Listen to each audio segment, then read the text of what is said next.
जो इन the eye of law, कानून की नजर में, कोर्ट की नजर में जिसे इन्फोर्स किया जा सके, जिसे लागू किया जा सके, जिसे प्रभावित किया जा सके, तो उसे हम लोग बोलते हैं कॉन्ट्रैक्ट। तो एग्रीमेंट, कुछ ऐसे एग्रीमेंट होते हैं जो इन्फोर्सेबल होते हैं, कुछ ऐसे एग्रीमेंट होते हैं जो इन्फोर्सेबल नहीं होते हैं। सोशल एग्रीमेंट, सोशल एग्रीमेंट जो होते हैं कॉन्ट्रैक्ट तो है, बट वह इन्फोर्सेबल नहीं होते हैं। एनीवन उस केस का नाम लेंगे? केस लॉ, कौन सा केस लॉ है सोशल एग्रीमेंट?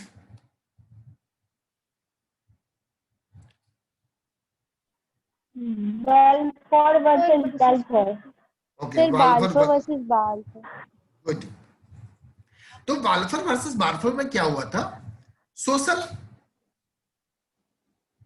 उसको हम सेट असाइड करते हुए एक नया एग्जांपल लेते हैं। हम फ्रेंड को कभी इनवाइट करते हैं, जो चलो हम एक पार्टी देंगे तेरे को, और वह कहीं दूर से सफर करके आपके पास पहुंचता है और हम पार्टी नहीं दे पाते हैं, वह 50,000 रुपये खर्चा करता है। तो क्या हुआ? ऑल्दो एग्रीमेंट था, हम दोनों के बीच में एक सहमति थी, म्यूचुअल एसेंट था, म्यूचुअल कंसेंट था, जो वह पार्टी में आएगा उसको हम पार्टी देंगे, बट नहीं देते हैं। तो वहां पे इंटेंशंस देखना पड़ेगा। Intentions of the party was not to enforce the contract. ना जिसको हमने पार्टी में बुलाया, ना जिसको हम पार्टी देना चाह रहे थे, दोनों के बीच में ऐसा कोई इंटेंशंस नहीं था उसको इन्फोर्स करने का। लेकिन वहीं पे अगर हम मार्केट में जाते हैं, मोबाइल खरीदते हैं, और मोबाइल हमारे जो कंडीशंस है, मिस मोबाइल के जो फीचर्स हैं, अगर वो फीचर्स जो कंपनियां क्लेम कर रही है और वो खरा नहीं उतरता है, तो हम कंपनी पे सूट फाइल कर सकते हैं, क्लेम कर सकते हैं। तो वही फर्क है, क्योंकि हम जब मोबाइल अगर परचेज कर रहे हैं तो हमारे इंटेंशंस है binding into the legal contract. तो एग्रीमेंट एंड इन्फोर्सेबिलिटी दोनों के मिला के बन जाता है कॉन्ट्रैक्ट।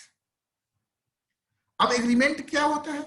एग्रीमेंट जो सिंपल प्रॉमिस एक दूसरे से किया, हमने किसी को बोला पार्टी देंगे, तो एग्रीमेंट हो गया। तो every promise and every set of promise forming the considerations for each other.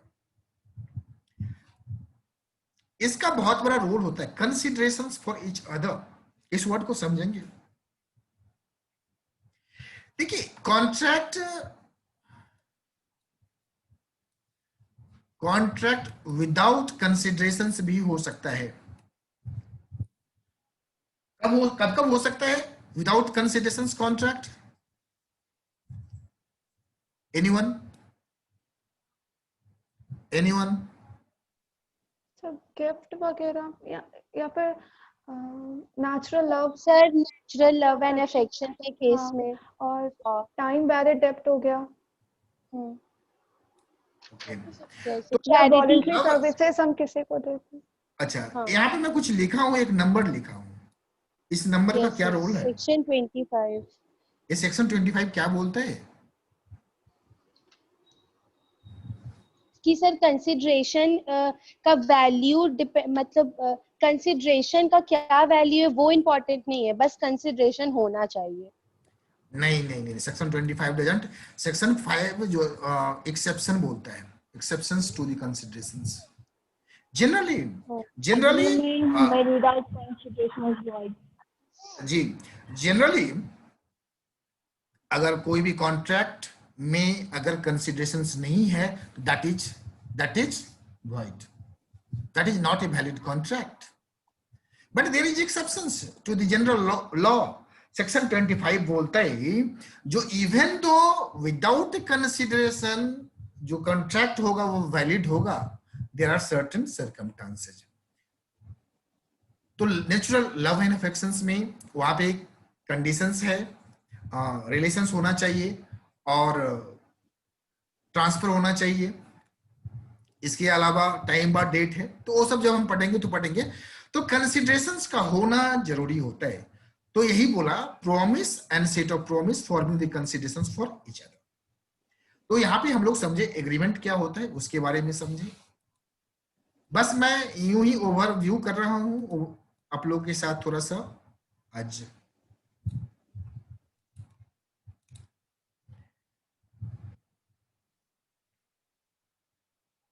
हम हर बातों को नहीं डील कर रहे हैं आज, जहां जहां मुझे लग रहा है यहां पे एग्रीमेंट एंड कॉन्ट्रैक्ट को देखेंगे। एग्रीमेंट को देखते हैं एंड कॉन्ट्रैक्ट को देखते हैं। सिंपल सा बोला हुआ है, यहां पे तो बोल ही दिया है। एक खास जो कॉन्ट्रैक्ट में बात बढ़ जाती है लीगल इनफोर्सिबिलिटी की। एक और कॉन्ट्रैक्ट इनफोर्सेबल बाय लॉ होता है और एग्रीमेंट इनफोर्सेबल बाय लॉ नहीं होता है। एग्रीमेंट में जब हम जोड़ देते हैं, एग्रीमेंट में जब हम जोड़ देते हैं इनफोर्सेबिलिटी, याद कीजिएगा, याद रखिएगा, इनफोर्सेबिलिटी, तो वह कॉन्ट्रैक्ट बन जाता है। मींस कानून के दायरे में जिस बातों को रख के कानून उस पे ऑर्डर दे सके, पास कर सके, प्रभावित कर सके, दैट इज कॉल्ड एज इनफोर्सेबिलिटी। अभी आप रिसेंटली हमारे देश में सुशांत सिंह राजपूत को लेके बड़ा ही मींस द्वंद्व चला। अक्सर सवाल एफआईआर का आया, जो क्या बिहार सरकार एफआईआर कर सकती है या नहीं कर सकती है, और इसको लेके हमारे देश के स्तर पे बड़ा ही डिबेट चला और यह मैटर चला गया सुप्रीम कोर्ट। जब दो राज्यों के बीच में डिस्प्यूट होता है, क्योंकि तो फिर हाई कोर्ट इंटरवेंशन वहां पे नहीं कर सकता है, क्योंकि it is the matter of two state and high court order can be executed in only in that state, and so it was the matter of two state, so matter gone to the Supreme Court and lastly Supreme Court given the decisions that Bihar government can file FIR. तो subject matter, facts and circumstances of the case के base पे supreme court ने order दिया जो बिहार सरकार के पास right था FIR करने का। अगेन सवाल था जो भाई सीबीआई को सौंपा जाए कि नहीं सौंपा जाए।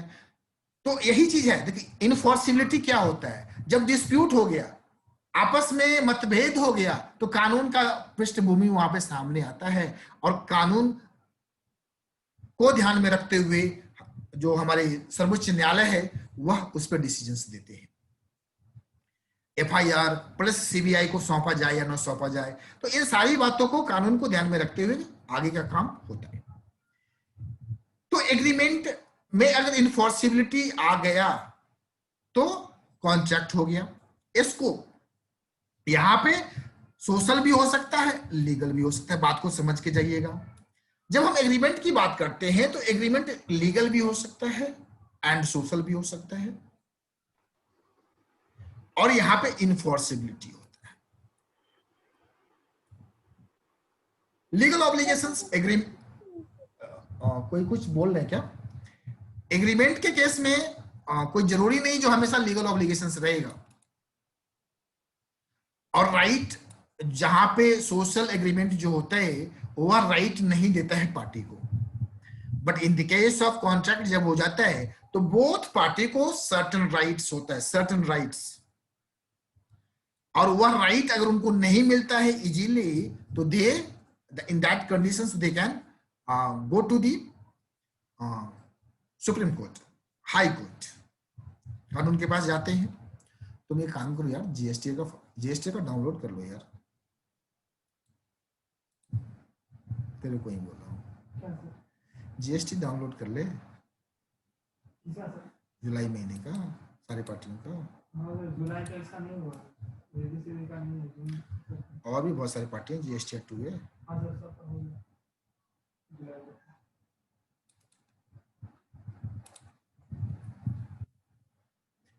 सेक्शन 10 बहुत सिंपल है, कुछ सेक्शन 10 के अंदर में इन पॉइंटों को याद रखना है। एग्रीमेंट हम लोग अभी समझे हैं। फ्री कंसेंट क्या होता है? फ्री कंसेंट का मतलब तो पहला बात ये होता है जो हम जिस सेंस में कर रहे हैं, agree upon the same thing in the same sense. Agree, इस बात को समझ के जाइएगा। फ्री कंसेंट तो एक है ही, कोअर्सन, अनड्यू इन्फ्लुएंस से प्रभावित नहीं होना चाहिए, मिस रिप्रेजेंटेशन नहीं होना चाहिए, फ्रॉड नहीं होना चाहिए, इन चीजों से प्रभावित नहीं होना चाहिए। इसके अलावा भी एक दूसरा मीनिंग उसका होता है फ्री कंसेंट। फ्री कंसेंट मतलब हमारे और आपके बीच में अगर कोई बातें हो रही है और उस पे हम अगर सहमति दे रहे हैं, तो आप जिस मतलब से बात को रख रहे हैं उसी मतलब से हमको भी समझना है। ऐसा नहीं आप किसी और मतलब से बोल रहे हैं और हम किसी और मतलब से समझ के उसका एग्जीक्यूशन कर रहे हैं। मान लीजिए पीस ऑफ लैंड है, एक मुंबई में पीस ऑफ लैंड है और एक कोलकाता में पीस ऑफ लैंड है। सपोज आपके पास 2 पीस ऑफ लैंड है और एक पीस ऑफ लैंड कोलकाता में है, दूसरा पीस ऑफ लैंड आपका जो है सो मुंबई में है। आप कोलकाता वाला बेचना चाह रहे हैं और मैं सोच रहा हूं जो आप मुंबई वाला बेच रहे हैं। तो यह जो कॉन्ट्रैक्ट है फ्री कंसेंट नहीं है, तो ऐसे कंडीशंस में जब फ्री कंसेंट नहीं होगा तो कॉन्ट्रैक्ट वैलिड नहीं होगा। कंपिटेंसी ऑफ द पार्टीज, बिल्कुल सही। कंपिटेंसी कहने का मतलब होता है जो पार्टी कॉन्ट्रैक्ट करने के लिए 18 साल का होना चाहिए, किसी भी लॉ के द्वारा उसे बार नहीं होना चाहिए, इसके अलावा अनसाउंड माइंड नहीं होना चाहिए, एंड लॉफुल कंसिडरेशंस होना चाहिए। लीगल ऑब्जेक्ट, कंसिडरेशंस करने का मतलब बदले में कुछ मिलना चाहिए वो, लेकिन वो लॉफुल होना चाहिए। लॉफुल करने का मतलब ऐसा नहीं है कोई भी प्रोहिबिटेड चीज नहीं है, लॉ के द्वारा कुछ भी प्रोहिबिटेड है वो कंसिडरेशंस नहीं हो सकता है। ऑब्जेक्ट भी लॉफुल होना चाहिए। ऑब्जेक्ट मतलब जो मेन पर्पस है उस कॉन्ट्रैक्ट का। सपोज हम एक मकान किराए पे लेते हैं और उस पे स्मगलिंग का धंधा करेंगे वहां पे, तो ऑब्जेक्ट ही स्मगलिंग जो ऑब्जेक्ट है काम करने का वह लीगल नहीं है। तो अगर कॉन्ट्रैक्ट भी कर लेते हैं अगर हम हमारे बीच, तो वह इनफोर्सेबल नहीं होगा। And not expressly declare to be void, means किसी अदर कानून के द्वारा अगर डिक्लेयर टू बी वॉइड तो देन जो है सो सेक्शन 10 के अंदर में ये सारी बातें आती है। इसके अलावा सेक्शन 10 नहीं बोलता है, लेकिन कॉन्ट्रैक्ट होने के लिए 2 पार्टीज का होना जरूरी है। Intention to create legal relationship होना चाहिए। लीगल फॉर्मेलिटीज करने का मतलब होता है रिटेन होना चाहिए एग्रीमेंट, ऐसा नोटराइज होना चाहिए। सर्टेनिटी ऑफ मीनिंग होना, मीनिंग सर्टेन होना चाहिए, मतलब कॉन्ट्रैक्ट के अंदर में ऐसा नहीं वेग बातें नहीं होनी चाहिए। अगर हम बात करते हैं तेल बेचने की बात करते हैं, ऑयल बेचने की बात करते हैं, तो कौन सा तेल बेचे, पेट्रोलियम प्रोडक्ट बेचे कि मस्टर्ड ऑयल बेचे कि कोकोनट ऑयल बेचे, तो मीनिंग सर्टेन होना चाहिए। पॉसिबिलिटी ऑफ परफॉर्मेंस, कॉन्ट्रैक्ट का परफॉर्मेंस होना पॉसिबल होना चाहिए। कभी कभी अक्सर ऐसा होता है जो कॉन्ट्रैक्ट का परफॉर्मेंस होना इम्पॉसिबल हो जाता है। सपोज बाढ़ आ गया, रास्ता बंद हो गया, सप्लाई हम नहीं दे सकते हैं, कोविड-19 हो गया, लॉकडाउन हो गया, ऐसे कंडीशंस में सप्लाई ऑफ सर्विस और गुड्स पॉसिबल नहीं है, तो पॉसिबिलिटी ऑफ परफॉर्मेंस होना चाहिए। अगर पॉसिबिलिटी ऑफ परफॉर्मेंस पॉसिबल नहीं है तो इन दैट कंडीशंस जो है सो हम लोग उस कॉन्ट्रैक्ट को वैलिड के दायरे से नहीं देखेंगे।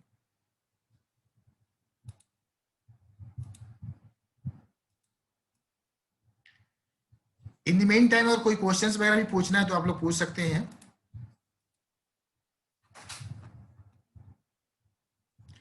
देखिए बस थोड़ा सा केस लॉ को लेके चलते। बाल्फोर वर्सेस बाल्फोर में क्या था, हस्बैंड और वाइफ के बीच बात हुआ था जो मेंटेनेंस एवरी मंथ दिया जाएगा।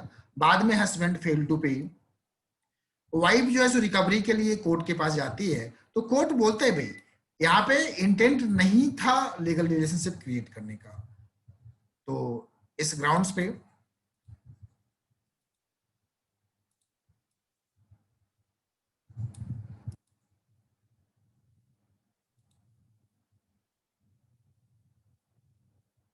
देखिए सर्टेनिटी ऑफ मीनिंग में टन्स ऑफ ऑयल के बारे में बात कर रहे हैं।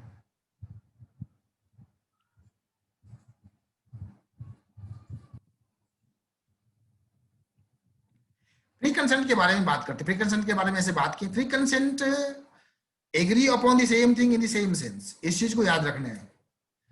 Means identity of minds in understanding the term. और फ्री कंसेंट का एक और लैटिन वर्ड होता है कंसेंसस एडिडम। यह वर्ड भी याद करना है। मींस एक मत होना चाहिए।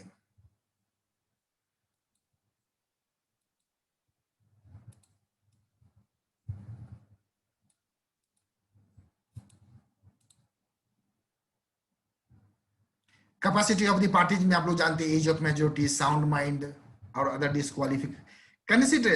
Considerations quid pro quo, something in return.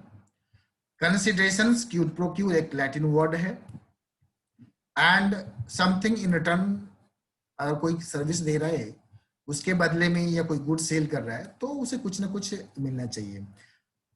Consideration some right हो सकता है, इंटरेस्ट हो सकता है, प्रॉफिट हो सकता है और बेनिफिट हो सकता है। एक बार इस वर्ड का मीनिंग आप लोगों से मैं समझना चाहता हूँ। Anyone can volunteer yourself. यहाँ पे बात बोल रहा है कंसिडरेशन में सम राइट बोलना है या सम इंटरेस्ट बोलना है, सम प्रॉफिट बोलना है या बेनिफिट बोलना है। इसका मीनिंग क्या है? ऋषिता, ऋषिता नहीं है क्या? चलिए लगता है, हाँ नहीं ऋषिता तो, ऋषिता एक बार बताइए तो। Yes sir. Some right, interest, profit और benefit accruing to one party. Sir आप एक एग्जांपल दिए थे ना, जैसे इसको ऐसे समझ सकते हैं कि जैसे सर हम आपको मतलब पैसा देते हैं, जैसे कि हम आपको कुछ पैसा देंगे और बोलेंगे कि आप मतलब 1 साल के लिए आप कोचिंग अपना बंद कर दीजिए और हम आपकी बिल्कुल जगह पढ़ाएंगे। तो इससे क्या है बिल्कुल। कि आपको नुकसान है और मेरा यहाँ पे एक वो बन जाएगा, देखिए तो यहाँ पे क्या मतलब हुआ, मेरे लिए बहुत अच्छे, प्रॉफिट है वो। बिल्कुल सही, आपने बहुत अच्छा एग्जांपल लिया। देखिए एक आप जैसे ही 1 लाख रुपया मेरे को देते हैं या जो भी पैसा देते हैं तो आपको एक राइट मिल गया, आपका इंटरेस्ट आ गया, आप उससे प्रॉफिट अर्न करेंगे, आपको बेनिफिट मिलेगा। मान लीजिए मैं मार्केट से आउट हो जाता हूँ, मेरे लिए क्या हो गया? मेरे लिए डेट्रीमेंटल हो गया, मेरे को लॉस होगा, मेरे को फॉरबियरेंस होगा। आपके लिए 1 लाख अगर इस एंगल से देखें तो फॉरबियरेंस, मैं इंडस्ट्री से बाहर जा रहा हूँ तो कहीं ना कहीं मैं अपने, मेरा जो बेनिफिट्स मेरे को मिलना था वो मैं नहीं लेके आपसे एक लमसम अमाउंट लेता हूं। तो इस तरह से इसको समझना, कंसिडरेशन से कोई जरूरी नहीं जो पैसे टर्म्स में हो सकता है। यहाँ पे रिश्ता के लिए कंसिडरेशन से कुछ और है। हम सर्विस इंडस्ट्री से आउट हो रहे हैं तो हो सकता है उसको बेनिफिट मिले इन फ्यूचर्स। तो इस तरह से राइट, इंटरेस्ट, प्रॉफिट और बेनिफिट को समझेंगे। फॉरबियरेंस मींस वो अपने आप को अलग कर रहा है, डेट्रीमेंट उसे किसी तरह का नुकसान, लॉस, रेस्पॉन्सिबिलिटी गिवन, सफर्ड और अंडरटेकन बाय अदर। और कंसिडरेशन एकदम लॉफुल होना चाहिए, ऑब्जेक्ट भी लॉफुल होना चाहिए। एंड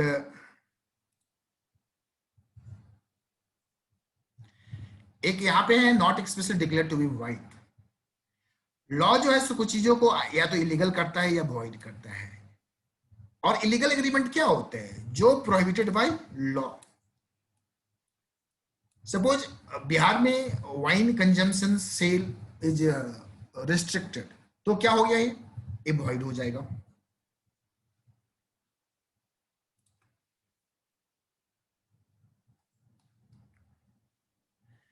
देखिए कॉन्ट्रैक्ट को यहां पे जो सेग्रीगेट किया गया है 3 बेसिस पे: वैलिडिटी,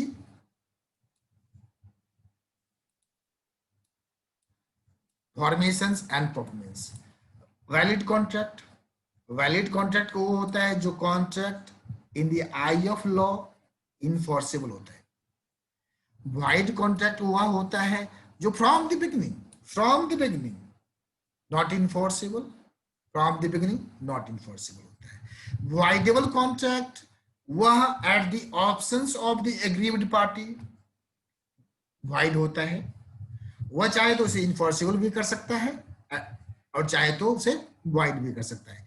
इलीगल जो कानून के द्वारा प्रोहिबिटेड है। अनइनफोर्सेबल कॉन्ट्रैक्ट क्या होता है? कुछ टेक्निकल ग्राउंड्स पे या ऐसा कॉन्ट्रैक्ट, ऐसा एग्रीमेंट जो कानून के दायरे में उसे इन्फोर्स नहीं कर सकते हैं, वह अनइनफोर्सेबल होता है।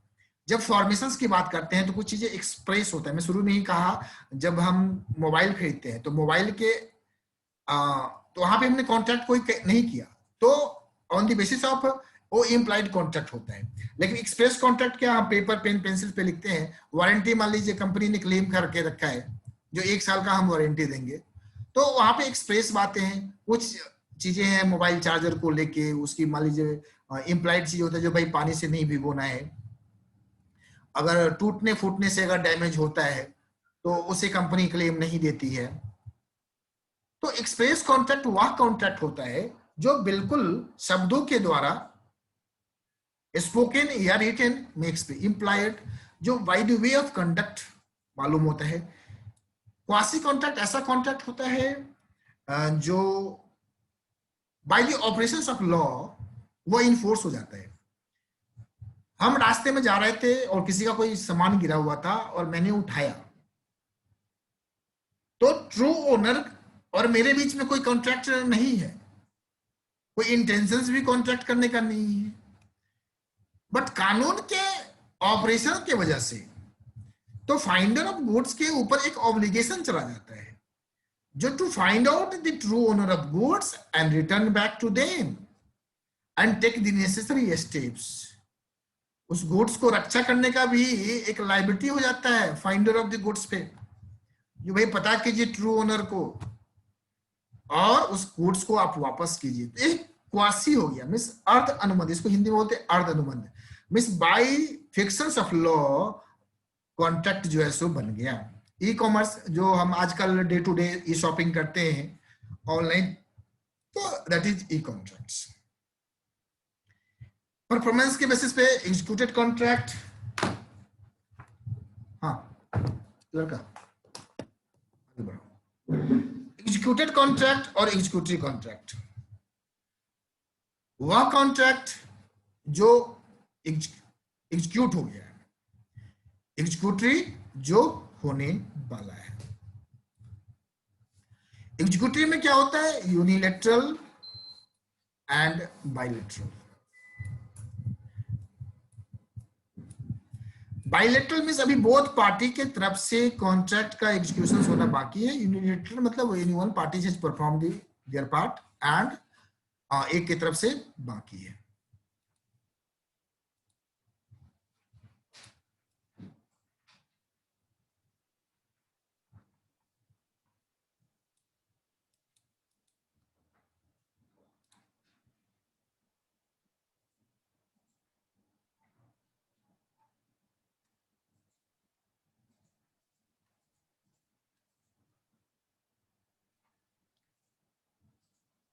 देखिए यहाँ पे void contract and voidable contract.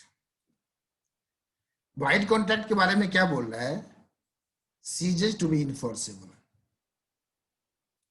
Bye law becomes void. Voidable बोल रहा है at the options of one or more of the parties but not at the options of others. कहने का मतलब by at the options of one or more of the parties means जो aggrieved party है उसके options पे उसको wide किया जा सकता है, ना कि जो उसका जिसने अनड्यू इन्फ्लुएंस किया है वह उस कॉन्ट्रैक्ट को वाइड नहीं कर सकता है।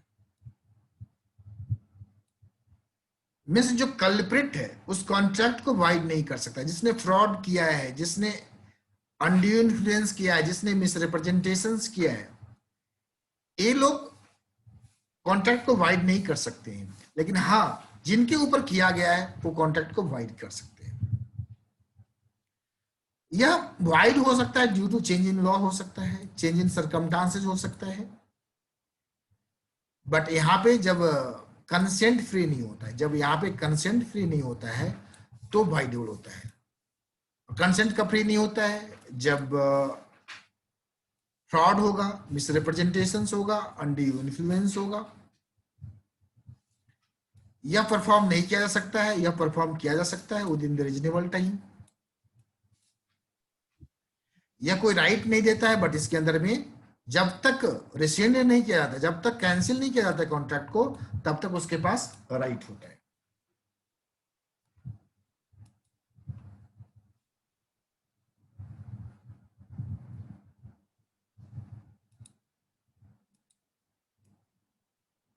समझ में आ रहा है आप लोग को? Yes sir. Honey Priya, Shalini, boring नहीं लग रहा है ना? No sir.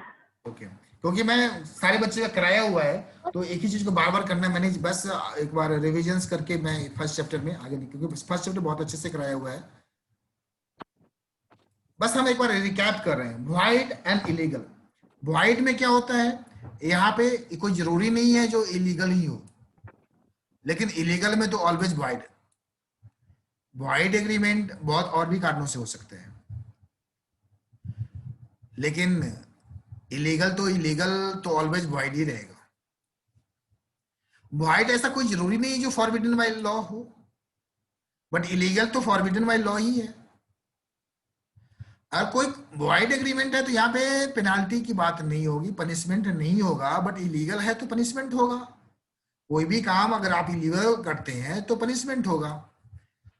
And collateral agreement, collateral का मतलब होता है उससे जो जुड़ा हुआ चीज होता है। सपोज एक कॉन्ट्रैक्ट के साथ कोई और भी छोटे कॉन्ट्रैक्ट जुड़े होते हैं तो कोलेट्रल एग्रीमेंट बोलता है। It is not necessary that agreements collateral to void agreements में ऑल्सो बी वॉइड। अगर दो कॉन्ट्रैक्ट है साथ में, एक बड़ा कॉन्ट्रैक्ट है छोटा कॉन्ट्रैक्ट है मान से, तो अगर बड़ा कॉन्ट्रैक्ट वॉइड हो गया तो कोई जरूरी नहीं छोटा कॉन्ट्रैक्ट भी वॉइड हो जाएगा। बट इस कंडीशंस में अगर कोई एग्रीमेंट इलीगल हो गया तो कोलेट्रल भी वॉइड हो जाएगा। अनइनफोर्सेबल, जहां पे contract in good substance but because of some technical defects, जैसे अब्सेंस इन राइटिंग हो गया या बार्ड बाय लिमिटेशंस एक्ट हो गया, तो ऐसे केस जो होता है अनइनफोर्सेबल कॉन्ट्रैक्ट हो जाता है। आप लोगों को कुछ पूछना भी होगा तो बीच में पूछ सकते हैं, हम ये प्रिज्यूम करके चल रहे हैं, आप लोग समझ रहे हैं, आप लोगों को क्वेश्चंस नहीं है। अगर पूछना होगा तो पूछ सकते हैं, अनडाउटली पूछ सकते हैं। फॉर्मेशन के बारे में एक्सप्रेस जो रिटन होता है सेक्शन 9 बात करता ही, ये सेक्शन 9 बात करता है जब हम एक्सप्रेस बाय वर्ड्स, इस चीज को याद रखना है, एकदम कीवर्ड्स को याद रखना है। एक्सप्रेस इन, बस एक्सप्रेस कॉन्ट्रैक्ट्स में जब भी लिखना है एक्सप्रेस बाय वर्ड्स और इन राइटिंग। सेक्शन 9 बोलता है जब प्रपोजल या एक्सेप्टेंस अगर बाय वर्ड्स होता है तो एक्सप्रेस होता है। अगर ये टेलीफोन्स के द्वारा बोलता है, कुछ ऑफर करता है 2 लाख का कुछ बेचने का, और बी रिप्लाई करता है तो ए एक्सप्रेस हो गया। इंप्लाइड कंटेम्पलेशंस होता है, कंटेम्पलेशंस इस केस में इम्प्लीकेशंस बाय लॉ होता है। इम्प्लीकेशंस बाय लॉ क्या, जैसे सामान में रास्ते में मिला था मुझे, तो उस कंडीशंस में कॉन्ट्रैक्ट बन गया, इम्प्लाइड हो गया। जो हमें को खोजना है, ट्रू ओनर को पता करना है, वापस करना है, तो that is implied.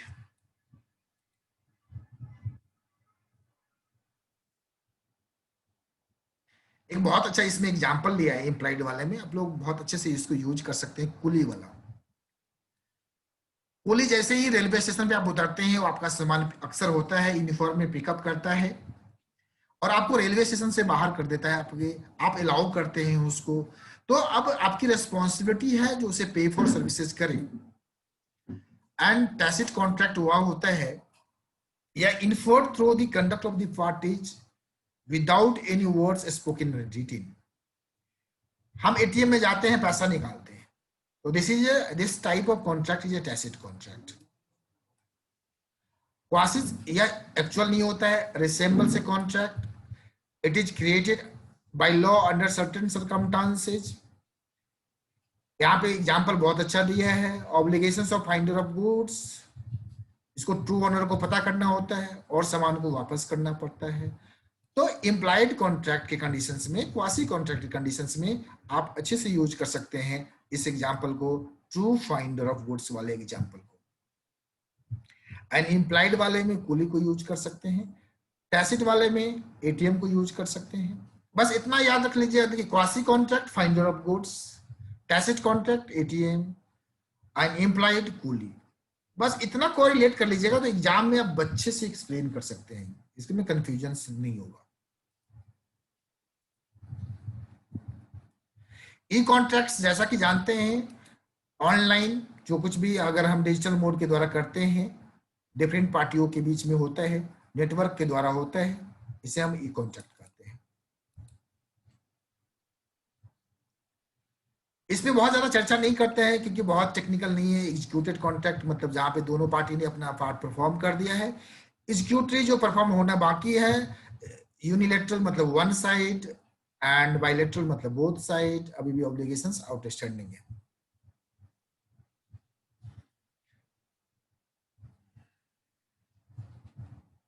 Proposal and offer,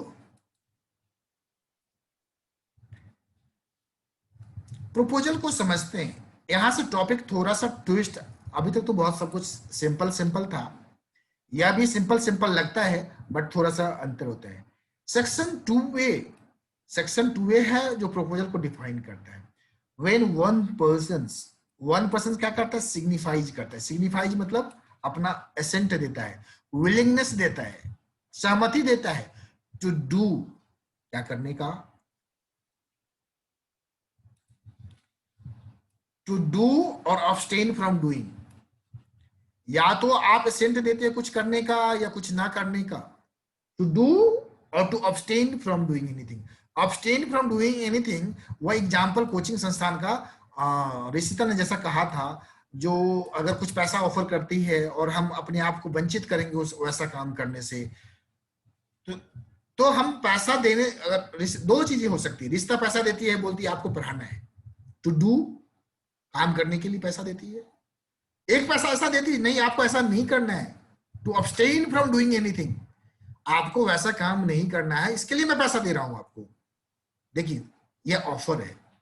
offer कुछ करने के लिए और कुछ ना करने के लिए भी दिया जा सकता है। When one person signify to another his willingness to do or abstain from doing with a view to obtaining the assent of the other, तो इसी को हम लोग बोलते हैं प्रपोजल। प्रपोजल के अंदर में जो प्रपोजल देता है उसे दो नाम से पुकारा जाता है, प्रोमिसर एंड ऑफरर। जो ऑफर देता है उसको हम लोग ऑफरर बोलते हैं। अक्सर बच्चे कंफ्यूजन करते हैं इस बात को लेके।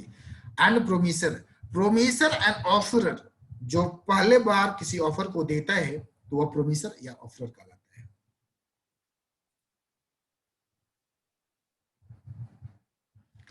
अक्सर एक बात को लेके कंफ्यूजन होता है, सपोज कोई शोरूम में कुछ डिस्प्ले में लगा हुआ है, कोई आइटम्स डिस्प्ले में लगा हुआ है, तो क्या वो ऑफर है या इनविटेशन टू ऑफर है? Invitation to offer. Good. Invitation to offer. क्यों ऐसा लगता है आपको इनविटेशन टू ऑफर है? सर क्योंकि वो हम लोग को इनवाइट करता है कि हम लोग उसको ऑफर दें। बिल्कुल सही, शॉपकीपर को ऑफर करे कि वो हमें दे। Okay good. तो ऑफर, जब ऑफर आया और किसी ने एक्सेप्टेंस कर लिया तो क्या बन जाता है? हुआ कॉन्ट्रैक्ट बन जाता है। लेकिन जब इनविटेशन टू ऑफर है तो हम ऑफर देते हैं और वह एक्सेप्टेंस करता है। प्रोस्पेक्टस क्या है, ऑफर या invitation to offer? Invitation to offer. Invitation to offer. जब किसी कंपनी को कोई शेयर इशू करना होता है तो वह प्रोस्पेक्टस जारी करती है, तो वह इनविटेशन टू ऑफर दे रही है, भैया आप मेरे को ऑफर दो। और ऐसा ही होता है प्रैक्टिकल में, जब हम लोग अपना फॉर्म फिलअप करके जमा करते हैं तो कंपनी के ऊपर डिपेंड करता है, जो मेरे को सारे क्राइटेरिया फुलफिल होने के बाद वह अलॉटमेंट करती भी है और नहीं भी करती है।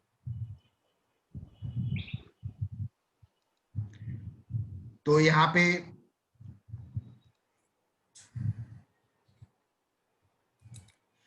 तो हम लोग इस चीज को समझेंगे, प्रोमिसर एंड ऑफर को समझ लिए। वैलिड ऑफर होने के लिए विलिंगनेस टू डू और नॉट टू डू समथिंग, मेरे डिजायर होने से नहीं होगा। यहाँ पे बहुत अच्छी बात कहा है, where it tells to be that he desires to marry by the end of 2017। तो इसका मतलब ये नहीं है जो ए बी को ऑफर दे रहा है, ए टेल्स कर रहा है बी को ही डिजायर्स टू मैरी। एक का कहने का मतलब है जो मैं शादी करना चाहता हूं, ना कि बी को बोल रहा है जो आप से मैं शादी करना चाहता हूं। तो where A tells B that he desires to marry by the end of 2017, it doesn't constitute an offer of marriage. लेकिन आगे जब वह जोड़ देता है will you marry me, that is an offer.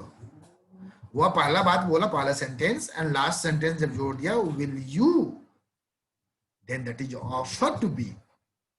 And if that is accepted by B, that will become the acceptance. तो ए के द्वारा ऑफर एंड बी के द्वारा एक्सेप्टेंस। कोई बच्चे कुछ बोल रहे थे, कुछ सवाल पूछ रहे थे क्या? And offer can be positive as well negative. बिल्कुल सही, कुछ करने का हो सकता है या कुछ ना करने का हो सकता है। अक्सर देखिए इस चीज को समझिएगा, आप लोग कितना समझ पा रहे हैं? मैं तो अभी तक नहीं समझ पा रहा हूँ, और लेकिन मैथ्स को समझने में बहुत टाइम लगा था। डूइंग, पॉजिटिव एक्ट और नॉट डूइंग, मतलब अब्स्टिनेंस, ये थोड़ा सा टाइम लगा था मुझे, बट मैं एग्जांपल बहुत सॉलिड एग्जांपल दिया हूँ। भैया ना करने का मतलब कोचिंग संस्थान से निकल जाने का, नहीं पढ़ाने का। तो निगेटिव भी होता है, पॉजिटिव भी होता है। ऐसा करना है आपको या ऐसा नहीं करना है। तो ऑफर जो होता है पॉजिटिव भी हो सकता है, नेगेटिव भी हो सकता है। देखिए एक और एग्जांपल लेते हैं। ए बोल के एक बंदा है,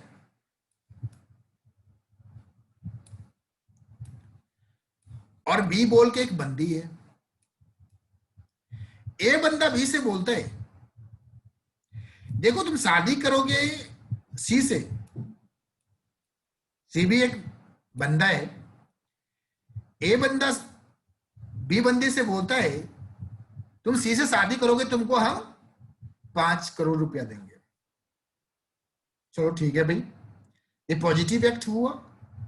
फिर ए बंदा बोलता है बी बंदी से, अगर तुम सी से शादी नहीं करोगे तो तुमको हम 10 करोड़ रुपया देंगे। हो सकता है कुछ इंटेंशंस हो, तो दैट इज ए नेगेटिव। बात समझ में आई ना, पॉजिटिव एंड नेगेटिव। एक बोल रहा है करने के लिए, बोल रहा है पैसा दे रहा है, दूसरा बोल रहा नहीं करने के लिए भी पैसा दे रहा है। तो कॉन्ट्रैक्ट ऑफर हो सकता है, पॉजिटिव भी हो सकता है और नेगेटिव भी हो सकता है। अब मुझे लगता है डाउट नहीं होना चाहिए। अभी भी डाउट है? Still any doubt there? No sir. Okay, thank you.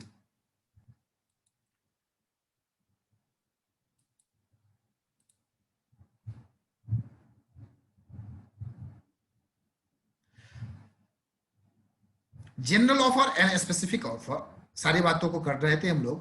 तो यहाँ पे जनरल और स्पेसिफिक के बारे में थोड़ा सा आप लोग चर्चा कीजिए। तो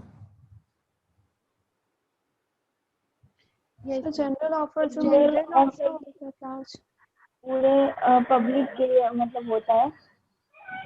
ओके, और anyone who desires can accept the offer, जो जनरल पब्लिक के लिए होता है। तो Within जनरल the ऑफर का मेरे को केस लॉ सुनना है, case law. Carlin versus Carbolic Smoke Ball Alien and versus Carbolic Lalman Smoke Shukla Ball। बिल्कुल वर्सेस सही, ball. Carlill versus carbolic smoke ball company. And special offer? Special offers are the offers given to a specific person, case law, and that तब case Bolton law, versus John. Carlton versus John. Versus John. Jones versus Bolton. Jones versus Lipton भी है ना? Sir ये लेकिन Bolton versus John है sir. अच्छा, Bolton versus zone है, John से क्या? Yes, yes okay. sir. तो आप लोग समझ रहे हैं, स्पेसिफिक मतलब किसी खास लोगों को देते हैं, जनरल मतलब एनीवन कैन एक्सेप्ट। बिल्कुल सही। एक्सप्रेस इंप्लाइड समझ में आया। जनरल स्पेशल समझ रहे हैं आप लोग। अब आते हैं काउंटर क्रॉस स्टैंडिंग। दो चीज को समझते हैं, काउंटर एंड क्रॉस। काउंटर क्या होता है एंड क्रॉस क्या होता है? एनीवन मेरे को हेल्प करेगा काउंटर और क्रॉस को बताने में? काउंटर तब है कि जब हम होता है। एक जन बोलिए काउंटर, और एक जन, 1 मिनट। हम काउंटर बताते। अच्छा ठीक है, 1 मिनट किया। हाँ हाँ सर, कौन सा दोनों कंपनी हो गया कि ये वो हुआ है? Dear, thank you sir, thank you. ठीक है, अच्छा ठीक है, बस हाँ, कॉल बैक करते हैं, थोड़ा सा क्लास ले रहे हैं, कॉल बैक करते हैं। ओके, तो यहाँ पे हम लोग काउंटर, जी काउंटर को बताइए। जब हम किसी को कोई ऑफर करते हैं तो वो ऑफर को एक्सेप्ट ना करके हमको एक और ऑफर करता है, तो वो ऑफर पे ऑफर करना मतलब कोई वहाँ पे एक्सेप्टेंस नहीं है, तो उसे हम काउंटर ऑफर कहते हैं। जी मैंने बोला मेरे को मोबाइल बेचना है 5,000 में, आपने कहा सर 4,000, तो क्या हो गया? Counter offer. काउंटर ऑफर, बिल्कुल सही। बस इसी को याद रखना है, 5,000 एंड 4,000, एकदम कंफ्यूजन नहीं होगा। क्रॉस का मतलब ऐसा इस साइन को, जी एट द सेम टाइम एक ऑफर दे रहा था एंड दूसरा जो है सो उसको मतलब दोनों तरफ से एक चल रहा था। इसको बताइए, तो एग्जांपल में बताइए, तो क्या आप लोग बताइए, फिर मैं तो बात करूंगा ही। यस सर, कोई दो पार्टी है, तो अगर ए बी को ऑफर करता है कि अपना कार सेल करने का, और उसी टाइम बी उससे ऑफर करता है कि वो उसका कार खरीदने में इंटरेस्टेड है, विदाउट नोइंग कि ए उसको ऑफर करने वाला है, मतलब जी अननोइंगली बिल्कुल, बोथ पार्टी। एकदम। एक वर्ड आपने जो यूज किया, आप किताब से देख नहीं बात कर रहे हो ना मेरे से? नो सर, मेरे पास बुक ही नहीं है आज तो। अच्छा, गुड। तो अननोइंगली जो वर्ड यूज किया है ना आपने, unknowingly, that is the keywords. और मैं अपने लॉ क्लास में बच्चों के साथ, मेरे हर क्लास में मैं यही बात करता हूं। देखिए, किताब में सारी बातें लिखी हुई है, लेकिन कहां पे वजन देना है। एक शब्द पूरी, मतलब उसकी कैनात की एक शब्द जो है ना, अननोइंगली, अगर आपने यूज कर दिया, आप बहुत कुछ लिख दिए, बट आपने अननोइंगली वर्ड को मिस कर दिया, तो समझिए जो आपको जो कहना है आप नहीं कह पा रहे। लेकिन आपने अननोइंगली वर्ड लिख दिया, मतलब आपने सारी बातों को कह दिया। जैसे ही आपका कॉपी चेक करने वाला बंदा अननोइंगली देख लेगा ना, समझ जाएगा नहीं भाई ये इसको मालूम है, इसको मालूम है। आप लॉ में अगर हाफ पेज लिख दिए और लिख दिए, लेकिन उस अननोइंगली को नहीं लिखा, मतलब उसको लगेगा बच्चे का कंसेप्ट जो है सो बहुत स्ट्रांग नहीं, बहुत साउंड नहीं है। तो हम जो फोकस करेंगे, हम क्लास में क्या है, 30 मार्क, हम बहुत ज्यादा कुछ नहीं बताने वाले हैं। जो किताब में है, जहां लिखा हुआ है वही बात करेंगे, बट की वर्ड्स के बारे में बात करेंगे। कितना फोकस होना है आपको। एक आप मैं एक सर का नाम लेता हूं, कोलकाता के हैं, अमित बछावत सर। उनका क्लास जब बहुत फेमस है, ऑडिटोरियम में क्लास लेते हैं वो। लेकिन मैं तब तक, वो बाद में आए थे इंडस्ट्री में, लेकिन फाइनल के समय मैं गया, 2-5 क्लास किया था सर का, मैं नहीं कर पाया सर का क्लास। सर क्या करते हैं, बस लॉ में पेज नंबर देखो, पेज नंबर इतना में ये बात लिखा हुआ है, अंडरलाइन करो। अब देखो इस पेज नंबर में ये बात लिखा हुआ, अंडरलाइन करो। उसी के लिए बहुत फेमस है। 30 से 40 मिनट क्लास लेते हैं और बहुत बड़ा, कुछ नहीं, बस सिर्फ मार्किंग कराते हैं और लिंक जोड़ते हैं। लिंक मीन्स इस प्रोविजन के साथ इसका तात्पर्य क्या है, वह बच्चे को समझाते हैं। जो चीजें जल्दी डेवलप नहीं होता, वो चीज को डेवलप करना है। तो हम लोग अपने बहुत अच्छे से बात किया counter offer and cross offer. देखिए, अगर एग्जाम्पल नहीं होता यहाँ पे काउंटर एंड क्रॉस का, तो समझने में थोड़ी सी कठिनाई होती। मेरे को अपना याद है, मेरे करियर में काउंटर एंड क्रॉस को समझने में थोड़ा सा टाइम लगा था। जल्दी इजी गोइंग और बात समझ में आ गया था। काउंटर क्रॉस को समझने में अक्सर कंफ्यूजन हो जाता था एग्जामिनेशंस में, और क्वेश्चन पूछ देता था काउंटर एंड क्रॉस को। स्टैंडिंग ऑफर, स्टैंडिंग ऑफर क्या होता है? स्टैंडिंग ऑफर, ये बताइए तो कुछ आप लोग। कुछ Yes, समय sir. के लिए ऑफर Yes, ओपन sir. रहता कुछ है। समय के लिए ऑफर जी ओपन जी, हो। एकदम स्टैंडिंग ऑफर करने का पहला चीज, कोई टेंडर आया, 15 दिनों के लिए, 15 दिनों के बाद वो ऑफर बंद हो जाएगा, that is standing offer.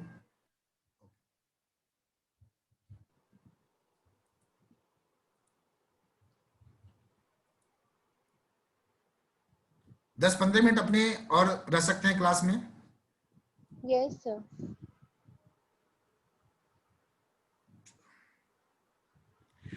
General offer में कार्लिल वर्सेस कार्बोलिक हम लोगों ने देखा ही है। लालमन शुक्ला वर्सेस गौरी दत्त के बारे में थोड़ा सा, इस केस के बारे में मेरे को चर्चा करने का मन कर रहा है।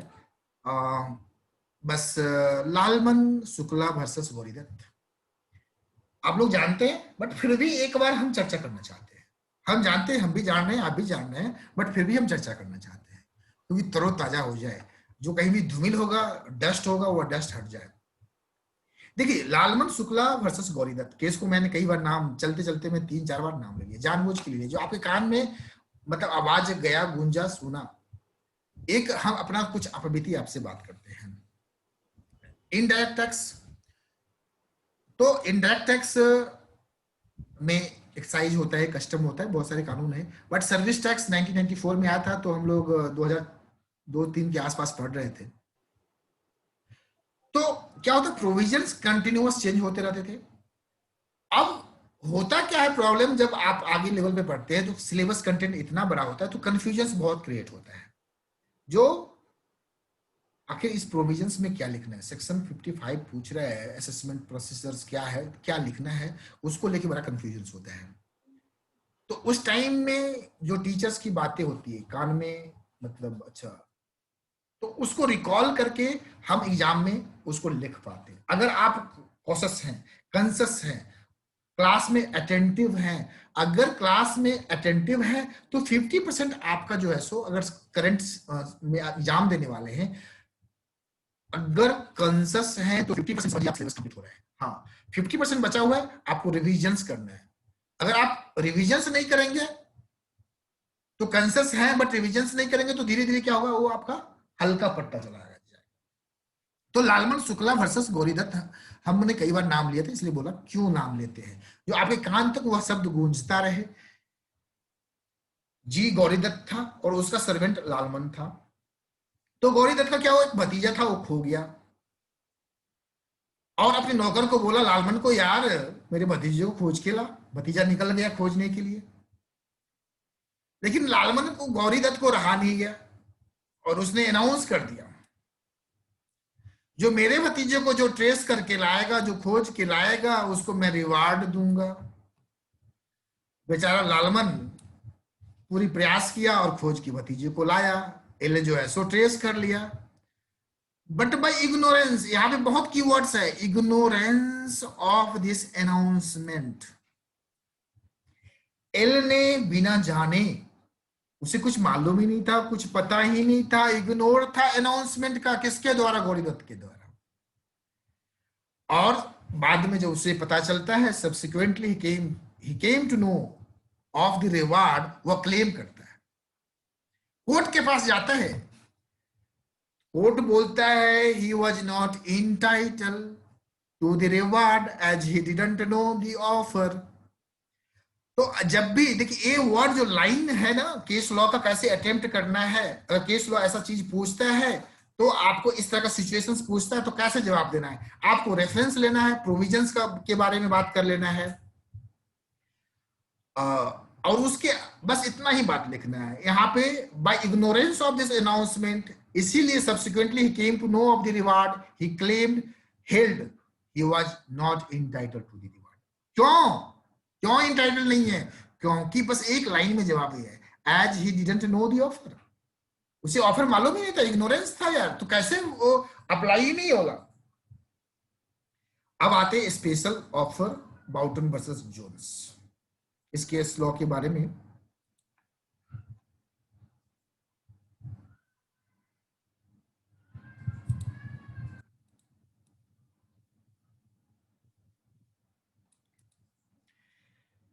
स्पेशल और स्पेसिफिक ऑफर, जब किसी सर्टेन पर्सन को, एक ही वर्ड है आप मेरे को लग रहा है, इसके लिए सर्टेन पर्सन याद रखेंगे, बहुत ज्यादा बात करने का इसमें जरूरत ही नहीं। Certain person, certain person, definite person, बस कहानी खत्म है केस लॉ।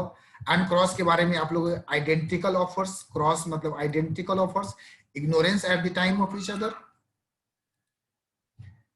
एंड काउंटर में हम लोग क्वालिफाइड करते हैं, एक वर्ड जो है सो क्वालिफाइड एक्सेप्टेंस मींस 5000 के बदले 4000, सब्जेक्ट टू मॉडिफिकेशंस, आप 5000 को 4000 करना चाहते हैं, this is. And allowed to remain open for continuing certain times के लिए होता है। टेंडर्स वाला जो मैंने कहा, for supply of goods is a kind of standing offer.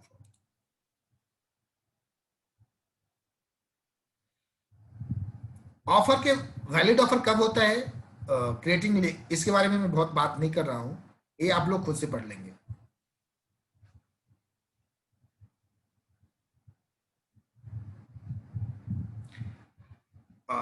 इस केस को हम लोग कल डील करेंगे नेक्स्ट क्लास में, और ठीक है, आज के लिए इतना ही रहने देते हैं। Okay okay sir. यस तो मजा आया कि नहीं मजा आया, खासतौर से शालिनी और हनीप्रिया, हाँ जी। अच्छा लगा कि बोरिंग लगा? Yes sir. ठीक है, हो सकता है मेरा थोड़ा सा स्टाइल थोड़ा से सा थोड़ा समझ सा नहीं आया परेशानी हो। पूरा। हाँ, आज तो मैं बहुत रिविजन्स मोड में था और फर्स्ट चैप्टर्स कई बार कर चुके थे, आप लोग भी बहुत बार पढ़े हैं, तो इसको लेके, बट एक की भी चीज को इग्नोर नहीं करना है।